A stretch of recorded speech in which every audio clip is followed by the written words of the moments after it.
있습니다. 또 며칠 후면 어린이날이 찾아옵니다. 어린이날을 이렇게 맞이하게 되면서 또 어린이가 있다는 게 참 얼마나 감사하고 기쁜지를 다시 한번 깨닫게 됩니다. 어린이가 없는 우리 또 이미 자녀를 다 이렇게 키우신 그런 분들도 계시지만 결국 다 어린이였던 때가 있습니다. 우리가 어린이였던 때도 있고요. 또 자녀들이 어린이였던 때도 있고. 그래서 어린이날은 어린이만을 그런 의미하는 게 아니라 사실은 이렇게 크게 보면 자녀의 그런 의미를 생각하게 합니다. 그래서 이 자녀를 생각해 보면 이 자녀의 존재가 우리에게 얼마나 귀합니까? 자녀가 우리들에게, 부모들에게 기쁨을 주었고, 부모님은 또 그 자녀로 인해서 기뻐했고, 또 힘들 때도 있었지만, 기저귀를 갈아입히고, 잠을 못 자고, 그럴 때는 좀 힘들 때도 있으나, 그때는 언제 지나가고, 그 다음에 아주 재롱을 키우고, 또 다른 사람에게 아주 자랑이 되며, 그리고 또 그것이 또 아버지에게, 어머니에게 기쁨이 되고, 즐거움이 되고, 그러한 우리가 시간들을 맞이하게 됩니다. 이렇게 자녀들이 존재하는 걸 보면 참 신기합니다. 우리가 이 인생 속에서 다 홀로 태어난 사람들입니다. 다 제각각 아닙니까? 그런데 각각의 한 사람 한 사람이 사랑하는 사람을 만나, 남편을 만나, 아내를 만나 결혼을 합니다. 그리고 결혼을 하고서 자녀를 낳습니다.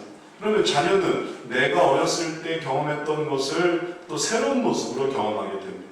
자녀를 키워보시면 알겠지만 그 자녀 키우는 그 과정 속에서 자꾸만 내 삶이 오버랩되기도 합니다. 나는 다 잊어버렸던 초등학교 생활, 자녀들이 초등학교 생활을 하면서 또 경험한다든지, 내가 이전에 다 잊어버렸던 학업 스트레스를 자녀들을 통해서 보게 된다든지. 네, 그럴 때 많이 부모님들이 미화되죠. 나는 공부 잘했어, 혹은 나는 똑똑했어. 하지만 진실은 또 그런 게 아닐 수 있습니다. 사실은 그 속에서 힘들었고 괴로웠고 또 스트레스 받았고, 하지만 또 부모님들 언제 다 있던 다 잊어버리죠. 그러나 여하튼 이 자녀들 속에서 우리들의 인생은 더 새로워집니다. 그리고 우리가 더 나이 들었다고 한번 생각해 보십시오. 이 세상에 아무 연고도 없이, 아무 아는 사람 없이 이 세상을 끝난다면 얼마나 적적하겠습니까? 그러나 내 가르침과 혹은 나와 교제를 했던, 또 사랑의 관계를 가졌던 그 자녀가 또 다음에 뭔가를 이루어줄 것이다 라는 그러한 안정감, 그것은 우리의 인생이 단지 100년으로 끝나지 않고 우리의 인생이 후대 이어서 200년이 되고 300년이 되고 400년이 되고, 자녀가 없다고 한번 해보십시오. 우리나라가 어떻게 되겠습니까? 우리나라는 사라지겠죠. 그러나 자녀가 또 있으니까 또 우리 자녀들의 대한민국이 되고, 또 그 자녀들의 대한민국이 되고, 부모님들의 대한민국이 우리들의 부모 대한민국이 되었던 것처럼, 그래서 우리가 이렇게 성장되고 발전되는 것입니다. 관계가 생겨나는 것입니다. 그리고 그 모든 관계는 바로 이 부모와 자녀, 이 사랑의 관계, 그 진실한 사랑의 관계가 있는 것입니다. 이런 사랑의 관계가 있을 때 우리들은 어떤 어려움도 극복해낼 수 있습니다. 때로는 외부에서 스트레스를 받고 왔다가도 이런 사랑의 관계 속에 들어갈 때 참 위로가 됩니다. 우리가 자녀일 때도 마찬가지죠. 부모님이 별로 도움이 안 되는 것 같아도 집에 들어갈 때 부모님이 계시는 거하고 집에 들어갈 때 부모님이 안 계시는 거하고 전혀 틀립니다. 어린이날 사진도 한번 보십시오. 여기에 자녀들이 있고 부모님들이 있어요. 어린이날이라고 해서 어린이들만 있는 게 아닙니다. 어린이들끼리 뭐가 재밌겠습니까? 어린이들은 어린이날을 아주 우울하게 보낼 수도 있어요. 부모가 없다면. 그리고 부모님도 마찬가지입니다. 자녀가 없다면 어떻게 했습니까? 자녀가 없다면 어린이날은 별 의미가 없는 거예요. 그러나 자녀들에게 부모가 있어 어린이날이 더 새로워집니다. 그냥 혼자 안 놀 수 있습니다. 부모님하고 놀 수 있어요. 혼자서 집에서만 있을 필요가 없습니다. 부모님이 여기도 데려가고 저기도 데려가고. 그러니까 그 부모가 그 어린이날을 의미 있게 하는 겁니다. 또 그 부모도 마찬가지입니다. 데려다닐 자녀가 있어야죠. 자녀가 있어야 내가 어린이날에 여기도 가고 저기도 가고 풍선도 불고 게임도 하고 아주 자녀가 없는데 내가 그걸 왜 하겠습니까? 그래서 부모와 자녀의 관계는 언제 어디서나 이런 의미가 있습니다. 단지 어린이날뿐만이 아닙니다. 평상시에 어려울 때도 마찬가지입니다. 또 때로는 만약에 먼 새로운 나라에 갔다고 한번 해보십시오. 아는 사람이 아무도 없다고 해보세요. 근데 가족끼리 모여있으면 외롭지 않아요. 가족끼리 모여 있습니다. 가족끼리 뭉쳐 다니면 돼요. 그러다 가족끼리 불화하면 많은 사람을 알아도 스트레스입니다. 아무리 일을 잘한다고 해보십시오. 집에 자녀들의 문제가 있고 또 사랑의 관계가 존재하지 않는다면 쓸쓸해, 썰렁해, 뒤돌아서면 뭔가 험한 게 있습니다. 결국 우리가 깨닫는 것은 우리에게 이 자녀 관계가 있어서 얼마나 행복한가. 그래서 우리가 이 사랑을 느끼는구나. 그래서 우리가 이 지구에서, 이 인생에서 연결되는구나. 우리가 이렇게 생각하게 됩니다. 근데 하나님은 어떠실까요? 하나님을 한번 생각해 봅니다. 하나님은 혹시 외롭지 않으실까요? 하나님은 이 세상을 창조하시고 이 세상을 만드시고 이 세상을 다스리실 때 혼자서 너무나 힘들고 외롭고 때로는 머리 아프고 스트레스 받고 하나님은 심심하지 않으셨을까요? 다행스럽게도 하나님에게도 가족이 있습니다. 그게 바로 아들 예수님인 것이에요. 하나님의 아들 예수님이 있어서 하나님은 예수님과 교감하며 또 예수님과 교통하며 또 예수님과 함께 나누며 그 사랑의 관계를 이어가 오셨습니다. 그리고 그것이 우리가 아는 하나님과 예수님의 그 모든 친밀한 관계입니다. 오늘 성경 말씀에 바로 그 예수님이 얼마나 하나님의 사랑의 관계였는지, 하나님은 얼마나 그 아들 예수님을 참 귀하게 생각하셨는지 그것을 우리가 성경에서 보게 됩니다. 바로 5절 말씀에 다 같이 함께 읽어봅니다. 말할 때 호련히 빛난 구름이 그들을 덮으며 구름 속에서 소리가 나서 이르시되 이는 내 사랑하는 아들이요 내 기뻐하는 자니 너희는 그의 말을 들으라 하시는지라. 하나님은 예수님에 대해서 우르르르 꽝꽝 하는 소리처럼 구름이 가득 덮여서 한치 앞을 볼 수 없는 산 꼭대기에서 하나님께서는 예수님에 대해서 말씀하셨습니다. 그 신비하고 그 인간으로서 들어볼 수 없는 그 아주 어미로운 아주 권능의 음성으로 하나님은 뭐라고 말씀하시냐면 이는 내 사랑하는 아들이다 말씀하시는 거예요. 하나님이 예수님에 대해서 이는 내 기뻐하는 자다. 하나님이 얼마나 그 아들을 사랑하시는지 얼마나 기뻐하시는지 입으로 설명을 해주시는 것입니다. 제자들이 그것을 들었습니다. 하나님이 정말 그 아들을 사랑하시는구나. 그 아들을 기뻐하시는구나. 하나님이 그렇게 아들 예수님을 기뻐하셨습니다. 그 아들을 사랑하셨습니다. 그 친밀한 관계가 있습니다. 그 연합의 관계가 있습니다. 이제 우리가 이렇게 생각해보면 하나님도 그 아들을 사랑하시네. 누구 같아? 내가 우리 아들을 사랑하는 것 같네. 내가 우리 딸을 사랑하는 것 같네. 하나님도 인간에게서 배웠나 보다. 혹시 그렇게 생각하는 사람이 있습니까? 완전히 지금 오해한 거예요. 사실은 하나님이 그 아들을 사랑하는 그 마음, 하나님이 그 아들을 기뻐하는 마음이 우리 속에 전달이 된 거예요. 우리 속에 유전이 되어진 것입니다. 하나님의 형상으로 우리가 만들어졌기 때문에 누구를 이렇게 사랑해 본 적이 있는가? 누구를 이렇게 기뻐해 본 적이 있는가? 우리 딸, 우리 아들, 우리 자식 아주 그냥 눈에 넣어도 안 아프고 볼 때마다 예쁘고 고슴도치가 제 새끼는 귀화한다. 고슴도치한테서 우리가 배웠습니까? 네? 고슴도치한테 새끼 귀화하는 법 우리가 배웠어요? 고슴도치도 제 새끼를 귀화할 줄 아네. 고슴도치도 대단하다. 그런 거죠. 우리가 먼저 그 사랑을 아는 거죠. 마찬가지입니다. 하나님이 먼저 그 사랑을 아는 거예요. 그 사랑을 가지셨습니다. 그래서 사실 그 사랑이 다 우리에게 전달이 되는 겁니다. 그래서 어머니는 아기 우는 소리만 들어도 자기서 벌떡 깨요. 그 소리가, 그 우는 소리가 그 마음을 막 요동치는 겁니다. 또 아버지는 아들의 혹은 자녀의 부르짖는 아빠 소리에 벌떡 일어나는 거예요. 어디서 무슨 소음이 들리나? 귀를 막는 게 아니라 거기에 자연히 반응하게 되어 있습니다. 가르쳐주지도 않고 배우지도 않았는데 그게 어디서 왔겠습니까? 그게 다 하나님으로부터 온 거예요. 우리가 그래서 때로는 병든 아이를 업고 병원으로 뛰쳐가며, 그리고 또 밤새 간호하며, 그리고 또 뭐 사달라는 것을 사주며, 그리고 또 필요를 공급해주며, 또 어려운데도 같이 가지고 또 위로해주고 격려해주고, 그런 모든 것들이 다 생겨났던 것입니다. 하나님으로부터 다 배워서 그런 겁니다. 그 부모의 그 정성과 사랑을 보여주는 한 영화가 있습니다. 로렌조 오이라는 영화예요. 할리우드 배우들이 이제 주연을 하고 이제 나타난 이 영화는 실제 있었던 실화를 영화로 만든 것입니다. 이제 아버지는 오도네라는 사람이었고 어머니는 미카엘라, 영화 실제 있었던 모델인데 미카엘라라는 이 부부에게 5살 난 아들이 있었습니다. 그런데 어느 날 갑자기 이 아들이 막 소리를 지르고 그리고 감정이 폭발하고 그리고 고통스러워 그러는 거예요. 그래서 이 부모가 이상해서 5살인 아들을 데리고 병원에 데려갔습니다. 근데 병원에 가서 아무리 검사를 해봐도 원인을 알 수 없는 거예요. 아프지도 않고 뭐가 문제 알 수가 없는 거예요. 그래서 여러 병원을 다녔습니다.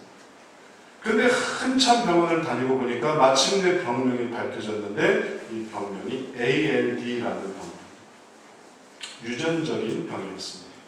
뭐냐면 그 지방산이 있는데 우리 몸속에 긴사슬 지방산이라고 하더라고요. 근데 이게 이 체내에서 분해가 안 돼서 이게 머리로 올라가는 거예요.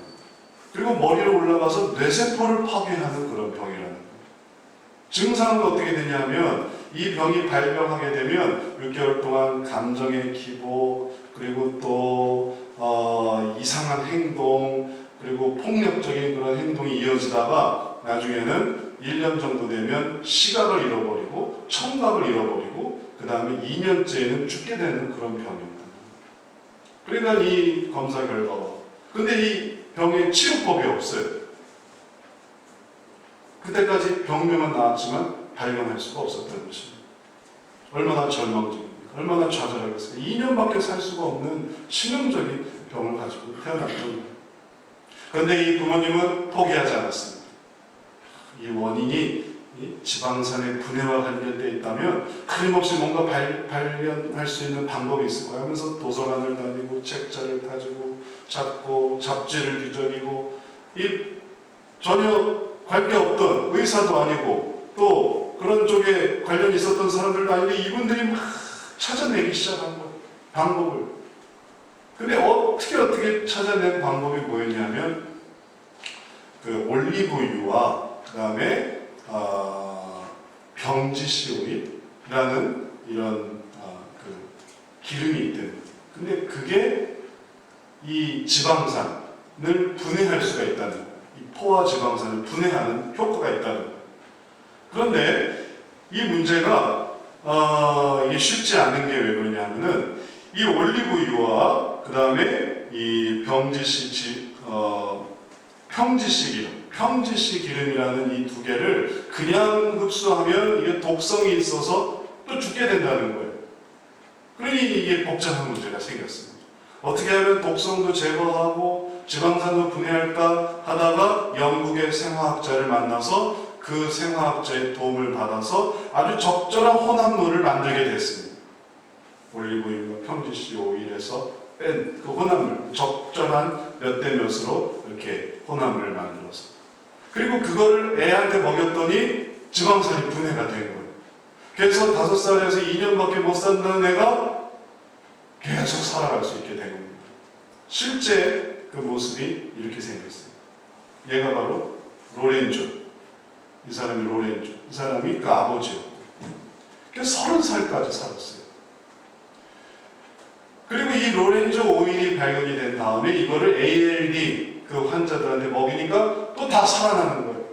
그러니 자기 아들 한 사람을 살리려고 부모들은 정말 최선을 다해서 노력을 해서 치료법을 찾아냈고 그래서 그 아들을 살렸고 그 다음에 뿐만 아니라 다른 환자들에게까지 그 치료법을 알려줘서 그들이 다 목숨을 구할 수 있었던 것입니다. 정말 그 눈물 나는 그리고 그 열정적인 그 애쓰는 그것은 자녀를 사랑하는 마음이 있었기 때문에 그런 거예요. 자녀를 그냥 죽게 하지 않을 거다. 내가 어떻게 해서든지 이 자녀를 살려보겠다 하는 그 열정이 바로 보이지 않을 것 같은 그 치료 방법과 그리고 해결되지 않을 것 같은 문제를 하나하나 문외한이기도 하고 경험해 본 적이 없는 사람들이 그걸 물어가서 결국은 의사도 혹은 학자도 해내지 못했던 일들을 그 부모가 부모로서 해낸 것입니다. 우리도 마찬가지입니다. 우리가 때로 자녀를 변화시키고 또 자녀를 키우며 때로는 이런 고생 저런 고생을 하지만 그 모든 일들을 하는 근본적인 것에 바로 사랑이 있습니다. 그 사랑이 이끌어가는 거예요. 그리고 그 사랑을 베풀고 그 사랑을 나타낸 그 결과 바로 그 자녀도 그 사랑을 알게 됩니다. 예수님도 마찬가지입니다. 하나님께서 그 아들 예수님을 그렇게 기뻐하시고 사랑하신 그 사랑이 예수님께도 하나님께 대한 온전한 사랑으로 나타납니다. 요한복음 12장에 예수님이 이렇게 기도를 하십니다. 아버지여, 아버지의 이름을 영광스럽게 하옵소서 하시니 이에 하늘에서 소리가 나서 이르되 내가 이미 영광스럽게 하였고 또다시 영광스럽게 하리라 하시니 아들이 아버지께 영광을 돌립니다. 그 다음에 아버지가 아들의 영광을 받습니다. 그리고 그것을 또 영광스럽게 하십니다. 아버지에게 영광을 돌리는 아들을 영광스럽게 하며 또 아버지에게 영광을 돌리는 아들의 영광이 있고 그것이 연합되어지는 거예요. 이것을 무슨 사랑이라고 말할 수 있겠습니까? 이것이 완전한 사랑입니다. 이것이 최고조의 사랑입니다. 그 최고조의 사랑을 가리켜 뭐라고 할 수 있냐면 이것을 의지적인 사랑이다라고 말할 수 있습니다. 우리가 부모 자녀의 사랑에서 우리가 한 3단계 정도의 관계를 우리가 생각해 볼 수 있습니다. 부모 자녀의 사랑이 어떤 수준인가?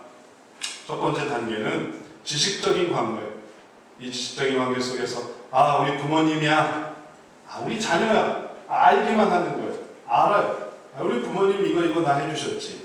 우리 자녀 이렇게 하지. 그냥 알기만 하는 거예요. 우리에게 자녀가 있어. 우리에게 부모님이 있어. 지식적으로만 아는 것입니다. 그것은 우리가 능히 짐작해도 알겠죠. 얼마나 서먹서먹합니까? 난 부모가 없는 건 아니야.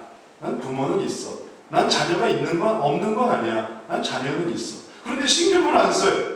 그러면 지식적인 관계로만 이어지는 겁니다. 그 지식적인 관계, 학교는 다녀. 근데 학교 생활에 대해서는 잘 몰라요.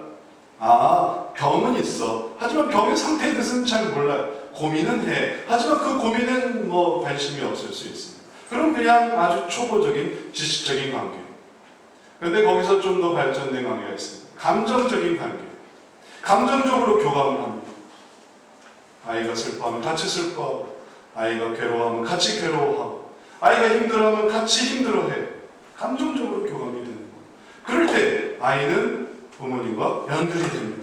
부모님이 자녀와 교감이 되는 거예요. 그래서 때로는 아이가 기쁠 때 부모도 기뻐요. 부모님이 기쁠 때 아이도 기뻐요. 감정적으로 연결이 된 거예요. 부모님은 슬픈데 아이는 기쁘고 즐겁고 또 자녀는 너무나 슬프게 하는데 부모는 막 즐겁고 행복하고 그러면 감정적으로 교감이 없는 거지만 그러나 이게 연결되어 있다면 감정적으로 교감이 되는 거예요. 그래서 놀러 다니고 그래서 즐거워하고 기뻐하고 어린이날에 우리가 어떻게 놀까? 아빠 우리 이거 하고 놀아요. 종종 가보면 운동장에서 뛰노는 아이와 아버지 딸과 아빠 아들과 아빠 종종 보게 됩니다. 공원에서 또 같이 음식을 먹고 또 같이 정말 오붓한 시간을 갖는 그런 부모 자녀를 볼 수 있습니다. 감정적으로 더 연결이 된 거예요. 그런데 이거보다 더 높은 사랑의 관계가 있습니다. 뭐냐면 의지적 관계. 얘야 우리 함께 이 일을 해보지 않겠니? 그래요 아빠 저도 같이 그 일을 해볼게요.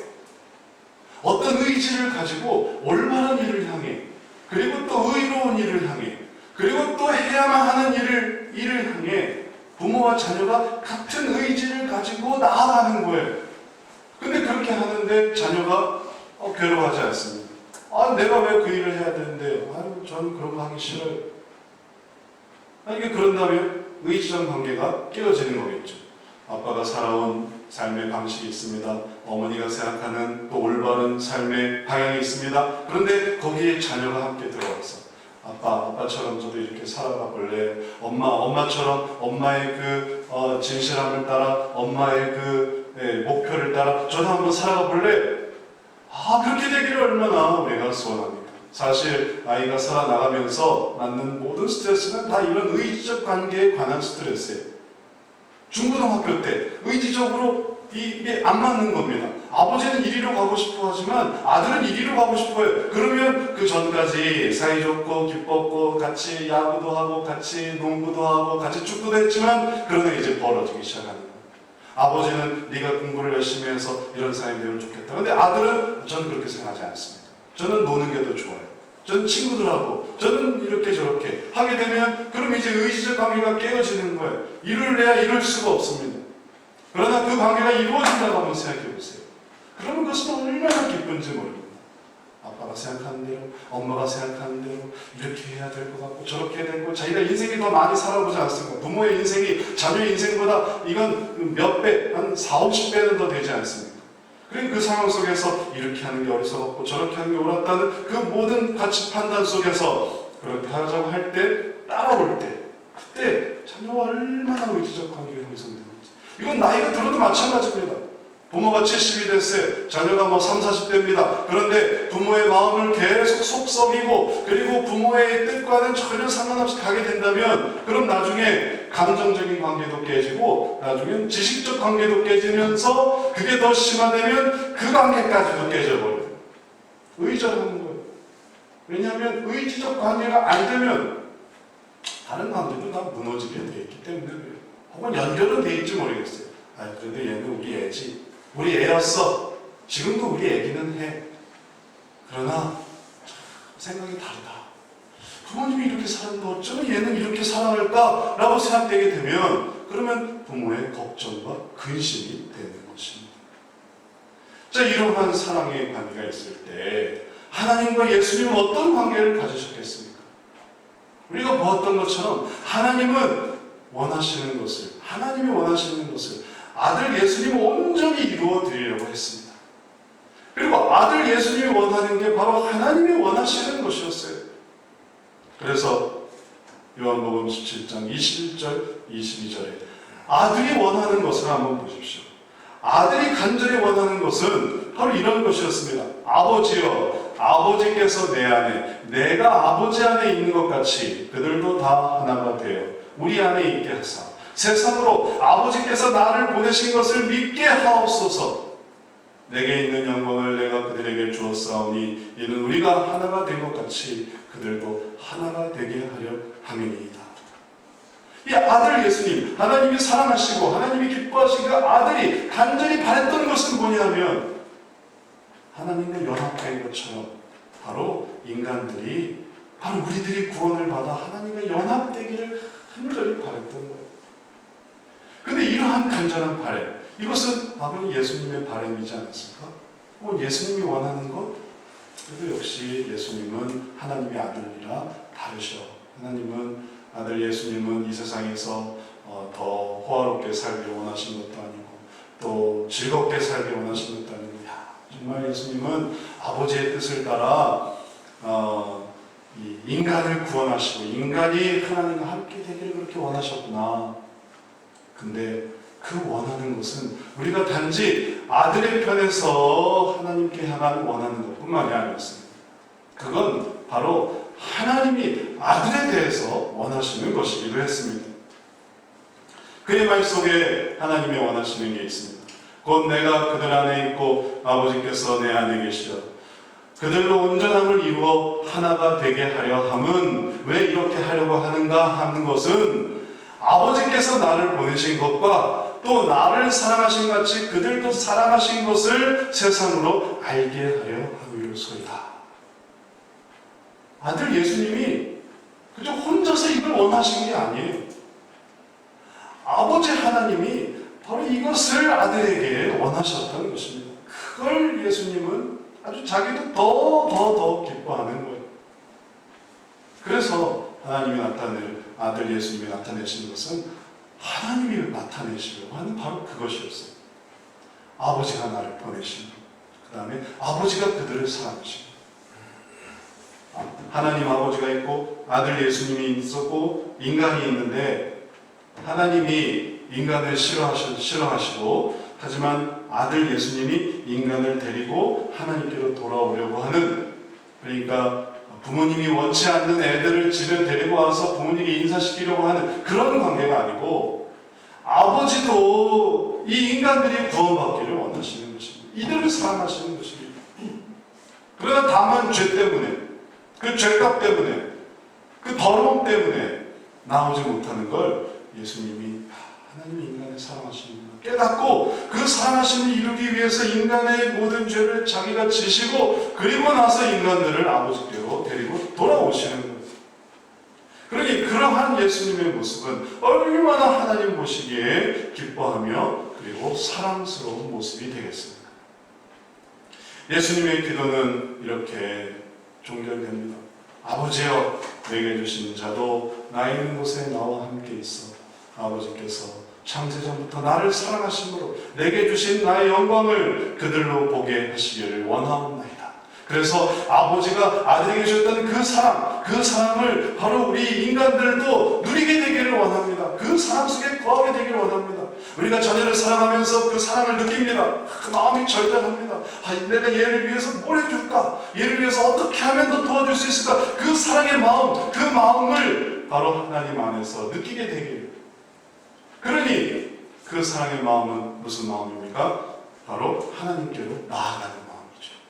하나님 안에서 그 사랑의 의미가 있는 거고 하나님 밖에서 그 사랑의 의미가 있는 게 아니면 하나님 안으로 들어올 때 비로소 온전한 의지적인 관계, 가장 온전한 관계, 완성된 사랑이 다 형성되어지는 것입니다.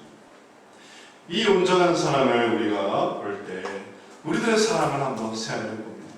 우리들은 그저 지식적으로만 사랑하지 않습니까? 혹은 우리가 감정적으로만 사랑하지 않습니까? 혹 우리가 의지적으로 사랑했다 하더라도 이 의지적인 사랑이 하나님 안에서 사랑을 누리게 하려는 이 예수님의 사랑을 비교해 볼 때 어땠습니까? 우리가 한번 생각해 봅니다.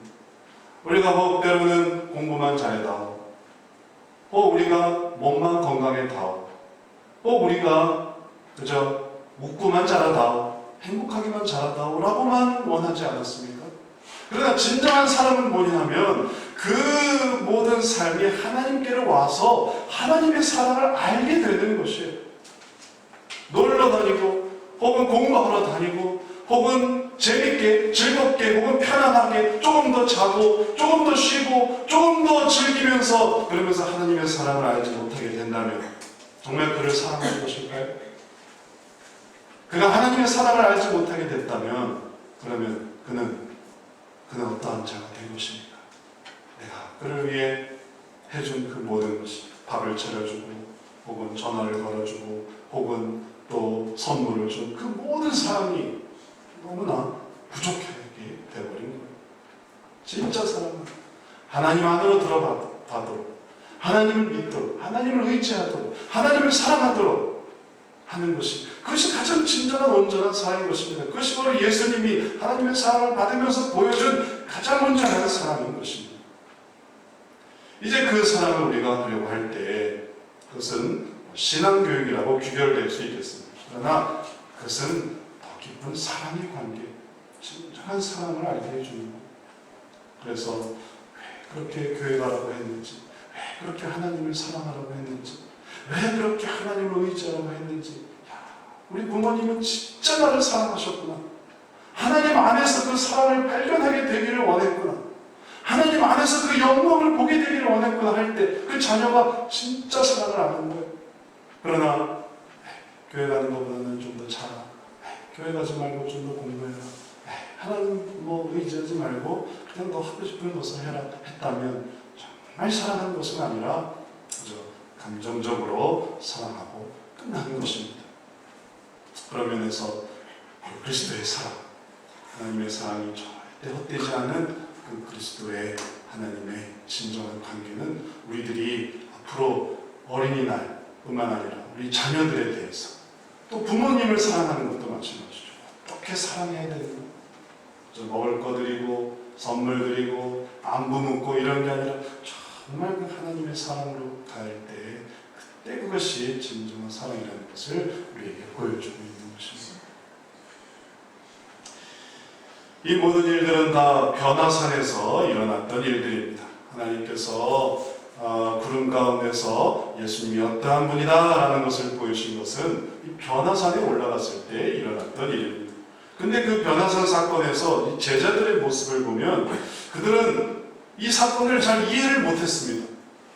그래서 그들의 반응을 한번 보십시오. 마태복음 초반부인데 제자들이 듣고 엎드려 심히 두려워하니 예수께서 나와 그들에게 손을 대시며 이르시되 일어나라 두려워하지 말라 하시니 제자들이 눈을 들고 보매 오직 예수 외에는 아무도 보이지 아니하더라.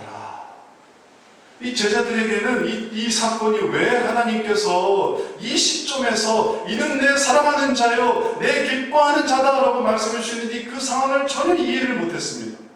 왜냐하면 지금 방금 전에 베드로가 했던 말은 뭐냐면 초막셋을 짓고 주님을 위해 모세를 엘리야를 위해 야 이게 뭔가 모세도 나오고 엘리야도 나오고 주님은 뭐 하얗게 변화되고 그러니까 야 이제 뭔가 여기서 뭔가 어떤 이 멋진 일이 일어나는가 보다 변화되었으니 그 변화 속에서 야 여기서 정말 초막셋을 짓고 이것을 기념하면 좋겠 뭐 그런 것만 생각하고 있었기 때문에 하나님이 왜 내 사랑하는 자여 내 기뻐하는 자다라고 말씀하시는지 그것을 이해를 못했습니다.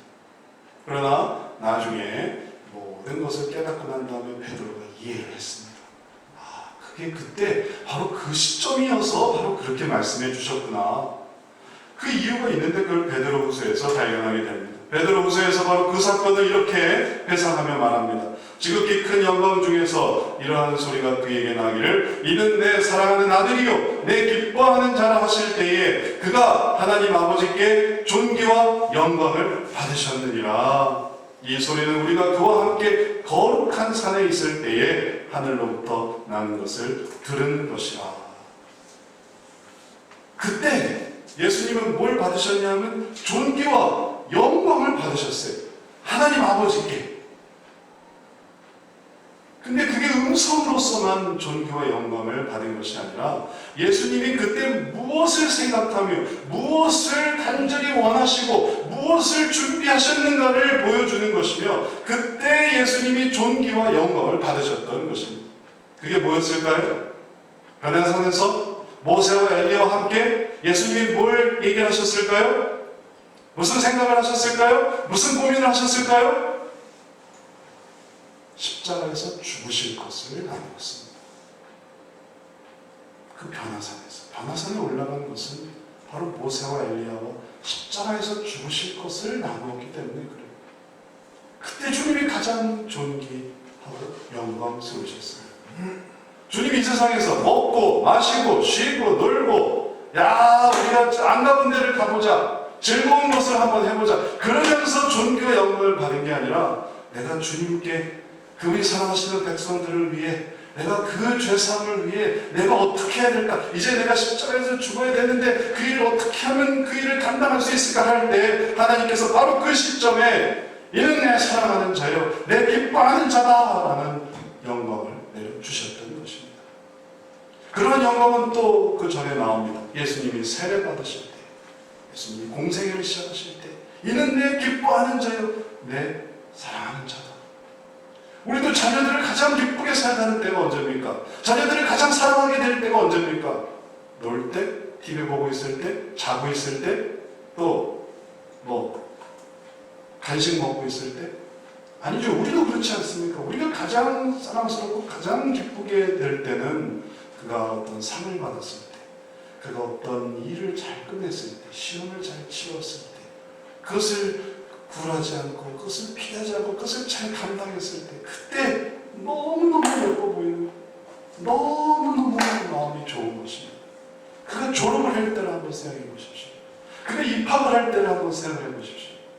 그가 또 다른 삶 속에서 정말 이렇게 됐으면 좋겠다 하는 그것을 이루었을 때 부모는 얼마나 기쁘고 자랑스럽겠습니까? 이제 이것이 하나님께서 의지적인 사랑으로 예수님께서 영광을 받게 하신 그 모든 은혜였습니다. 우리가 그런 은혜를 생각해 볼 때 우리도 그 은혜를 기억해야 되겠습니다. 우리도 주님의 사랑받는 자입니다. 우리에겐 또 우리가 사랑하는 자녀가 있습니다. 이 자녀들이 정말 딴 길 가지 않고 또 어리석은 삶을 살지 않고 하나님께 나와서 하나님 앞에서 얘가 제 아들입니다. 하나님, 얘가 제 딸입니다. 얘를 더 사랑해 주세요. 데리고 나올 수 있을 때 또 그 아들이 제가 정말 하나님을 사랑합니다. 제가 정말 하나님을 의지합니다. 하나님을 도와 하나님의 힘을 힘입어 제가 하나님의 영광을 이루겠습니다 할 때 우리들이 기쁘고, 바로 그럴 때 하나님은 가장 존귀하고 가장 영광스럽게 우리에게도 그 부르심을 또 그 칭호를 주실 것입니다. 어린이날이 다가오고 있습니다. 다시 한번 자녀를 생각합니다. 우리 자녀들 혹시 곁길로 가고 있지 않은지, 우리 자녀들이 정말 하나님께로 가고 있는지 생각해 보면서 그렇게 되기를 더 간절히 노력하고 애쓸 때 우리가 주의 사랑받는 자녀가 됩니다. 예수님도 십자가를 준비하면서 너는 내 사랑하는 자다, 내 기뻐하는 자다, 그 음성을 받으신 것처럼 우리도 우리 자녀를 올바르게 그리고 주님 기뻐하시는 자녀로 만들려고 할 때 우리가 그 음성을 듣습니다. 너는 내 사랑하는 자다, 내 기뻐하는 자다. 우리가 그러한 주님의 자녀가 되며 또 하나님께서 그 아들에 대한 얼마나 크신 사랑을 주셨는가를 보며 그 의지적인 사랑 함께 만들어 가시는 저와 여러분 되시기를 축원합니다. 그래서 우리가 그 온전한 사랑에 다 거하며 그 온전한 사랑을 향해 나아가며 그 속에서 우리가 기뻐하고 우리 자녀와 함께 기뻐하고 또 하나님과 함께 기뻐하고 또 우리 가족과 함께 또 부모님과 함께 기뻐하고 온전한 기쁨의 관계를 만들어 가시는 저와 여러분 되시기를 축원합니다. 기도하겠습니다. 사랑의 주님, 진정한 사랑이 여기 있으니 하나님과 예수님이 나누셨던 깊은 사랑을 우리가 봅니다.